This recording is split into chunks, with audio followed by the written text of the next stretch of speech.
Ewe, kuja hapa. Unaenda? Nenda out. Nenda out. Na wig yangu, surely msichana.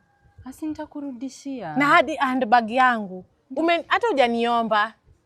Nitakurudishia. Si nijua tu nikikuja jioni nitakwambia nilikuwa nimevaa. Beti si nilikukataza na vitu zangu kugusa vitu zangu. Mbona sasa unagusa vitu zangu bila ruhusa yangu? Nini unaniangalia hivyo? Unataka kulia na ni ukweli nasema. Unaenda? Hakuna mali unaenda na vitu zangu madam. Acha tu niende nitese nayo leo tu basi sitawahi chukua tena. Utese sasa ukienda kutesa nayo next nikivaa alafu hata ataniona aje? Hakuna mali unaenda na wig yangu. Acha. Kila kitu tu.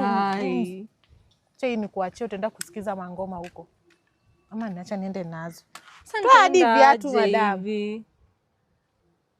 Yaani wezi saidia sister yako mdogo. Huku niomba? Uliniomba? Si nilikukataza kushika vitu zangu bila ruhusa yangu.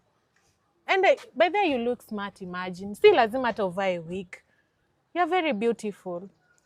Enda hivyo, unajua ni poa kwenda natural. Sasa hizi hata ninio za farasi zitakusaidia na. Ndio utajuanga kuitisha vitu za watu before uguze, sawa? Sasa watu wakipatanga masista wakubwa wenye wako na akili. Mimi nilipata huyu wapi? Yaani mtu hata ajali sister yake mdogo, ipo siku nitakuwa na pesa. Na saa hizo niko sure bwana yake atakuwa anamtesa kuliko venye anamtesa saa hizi.